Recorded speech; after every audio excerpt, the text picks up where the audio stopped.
We have discussed about your combination of resistances in your last class. Today we will discuss about resultant resistance in both combination, in parallel combination in and series combination. Last class में हम लोगों ने discuss किया था कि parallel combination आपके पास क्या है, सीरीज़ कॉम्बिनेशन आपके पास क्या है. एक न्यू टर्म राइज होती है आपके पास रिजल्टेंट रेजिस्टेंस.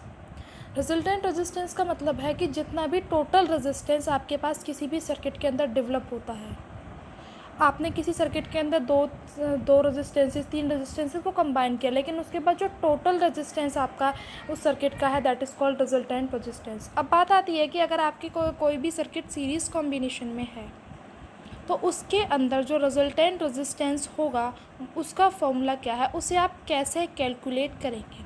हमने लास्ट क्लास में आपको बताया था कि सीरीज़ कॉम्बिनेशन में end to end, one end to other end आपके जो रेजिस्टेंसेस हैं उनको कंबाइन किया जाता है. ये दो रेजिस्टेंस जैसे हमने सीरीज़ कॉम्बिनेशन में दिखा रखे हैं, इसको आप किसी भी सर्किट में ऐड कर दोगे तो ये आपके पास सीरीज़ कॉम्बिनेशन होगा और इसका रिजल्टेंट रेजिस्टेंस जो आप निकालोगे that will B R1 plus R2.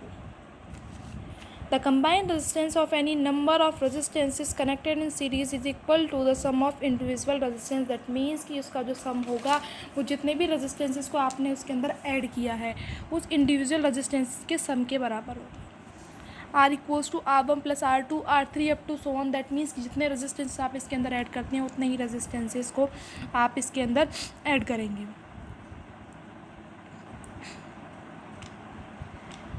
इसके अंदर हमें एक चीज़ को ध्यान में रखना है कि जो सीरीज़ कॉम्बिनेशन होगा उसके अंदर जो वोल्टेज होगी, जो पोटेंशियल डिफरेंस होगा, वो हर पोटेंशियल डिफरेंस अलग अलग होगा और उसका जो सम होगा वो दोनों के टोटल के बराबर होगा. Just like your resistance. जैसे हमने रेजिस्टेंस के बारे में बात किया कि अलग अलग रेजिस्टेंस अलग थे और पूरे सर्किट का रेजिस्टेंस उन दोनों का सम था, ऐसे ही हर रेजिस्टेंस के लिए पोटेंशियल डिफरेंस होगा, but the total volt potential difference of your circuit will be equal to the sum of individual potential difference.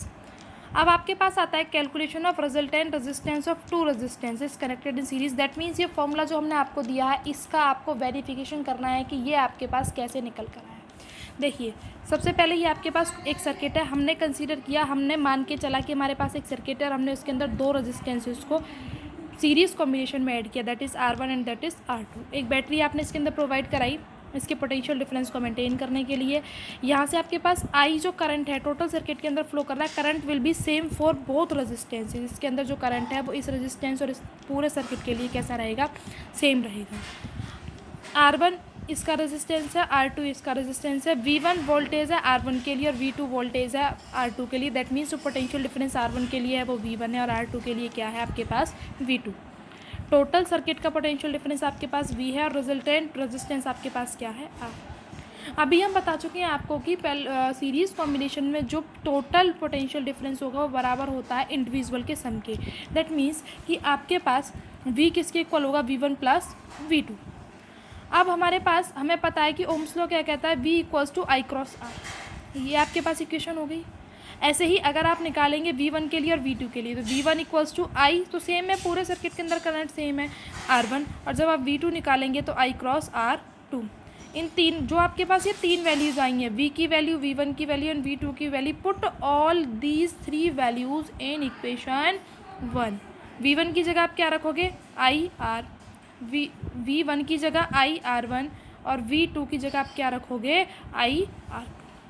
आपको पता है इन तीनों में से क्या कॉमन आपके पास आ रहा है, यहाँ से आप कॉमन लोगे I और I से I कैंसिल, आपके पास क्या बचता है R equals to R1 plus R2. ये आपके पास वेरिफिकेशन आया इस लॉ का जो हमने आपको पहले एक रिजल्ट निकाल के दिया था. आपको एक चीज़ इसके अंदर सबसे मोस्ट इंपॉर्टेंट याद रखनी है कि सीरीज़ कॉम्बिनेशन में करंट सेम रहता है but potential difference varies with resistance. जो पोटेंशियल डिफरेंस है वो अलग अलग रेजिस्टेंस के लिए अलग होता है. जैसे उसका रिजल्टेंट रेजिस्टेंस है वो R1 प्लस R2 होता है, वैसे ही उसका पोटेंशियल डिफरेंस कैसा होगा, V1 प्लस V2. आपको V की वैल्यू निकालनी है, V1 की वैल्यू निकालनी है, V2 की वैल्यू निकालनी है, तीनों वैल्यूज़ को उठाकर इक्वेशन 1 में रख देना है. और जब आप इक्वेशन 1 में इनकी वैल्यूज पुट करोगे तो आपके पास इसकी वैल्यू निकल कर आएगी R equals to R1 plus R2। ये हमने लॉ आपको पहले भी बताया था, जो रूल था R equals to R1 plus R2 plus R3, ये डायरेक्टली आपके पास यूज़ होंगे किस आपके न्यूमेरिकल्स के अंदर, न्यूमेरिकल पोर्शन में। इसीलिए आपको इसे लर्न करना है कि सीरीज़ कॉम्बिनेशन में जो टोटल रेजिस्टेंस होता है that will be equals to the sum of individual resistances. ये सारा वर्क आपको अपनी नोटबुक में करना है, इसे साथ के साथ आपको समझ के लर्न करना है।